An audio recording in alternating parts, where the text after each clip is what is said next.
O Gabriel Monteiro, nosso analista de economia, já está por aqui. Tudo bom, Gabriel? Tudo ótimo, Bom Carol. dia. Um ótimo dia a você e todos que nos assistem. Gabriel, eu vou começar aqui esse nosso bate-papo tendo por referência essa apuração do Daniel Hittner que o Pedro detalhou tão bem para a gente, né? As cartas na manga que governo, setor empresarial, legislativo tem nesse momento.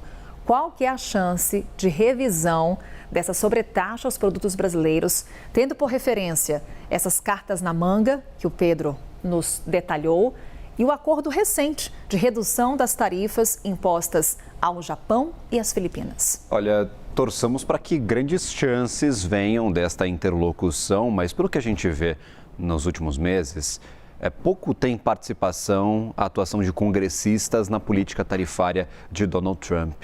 A gente não viu em muitas ocasiões congressistas debatendo essas taxas, participando dos debates.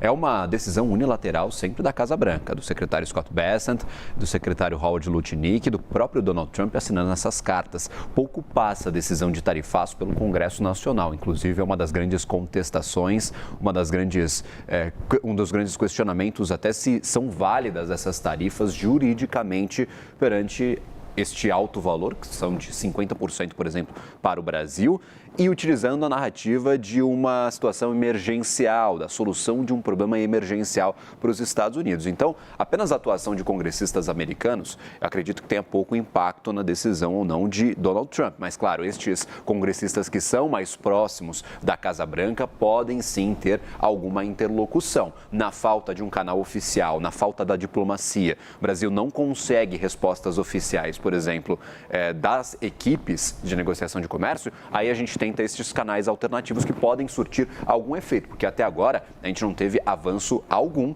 nas negociações. Mandamos propostas, perguntamos aos Estados Unidos sobre os pontos sensíveis para a negociação e até agora nada. Então o prazo vai acabando e a água vai começando a subir e começa a bater no pescoço. Fala, o prazo vai acabar, dia 1º de agosto está logo aí, está batendo a porta, não conseguimos nem iniciar as tratativas com os americanos. Então, este é um ponto de atenção, essa última cartada pode ser talvez uma alternativa.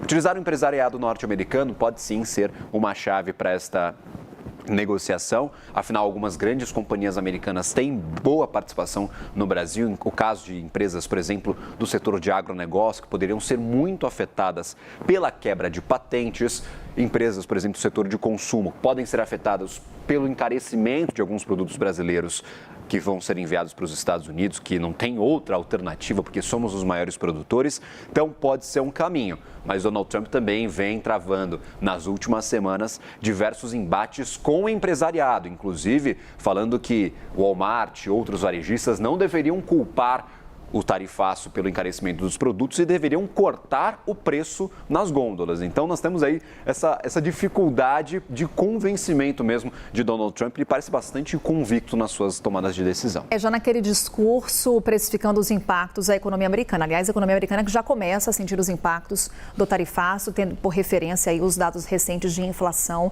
no país. Gabriel, só porque você citou durante essa sua análise a questão da suspensão de patentes. Perfeito. E hoje tem reunião do vice-presidente Geraldo Alckmin com o setor farmacêutico.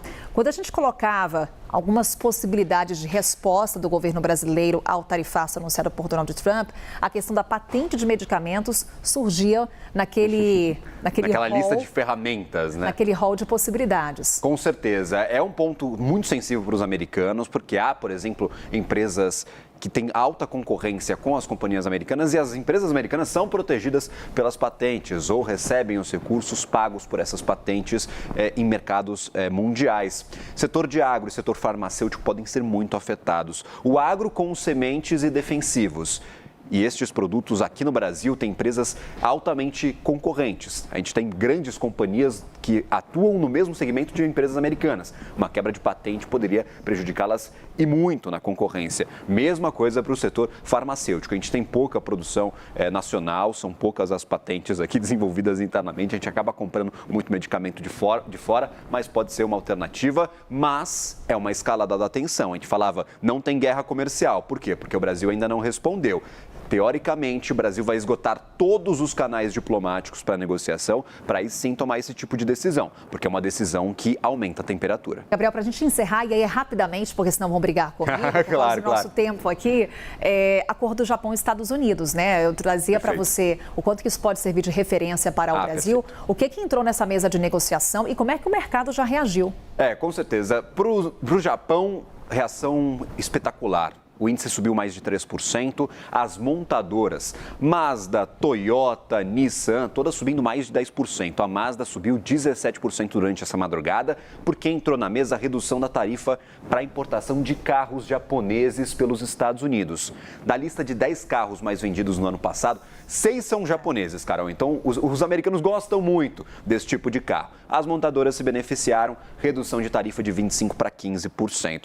Mas não anima o Brasil, porque o Japão cedeu em diversos pontos. Cedeu, por exemplo, com uma tarifa recíproca maior, de 15%, maior do que a taxa básica de 10%, e também com aqueles ditos investimentos de mais de 550 bilhões de dólares nos Estados Unidos.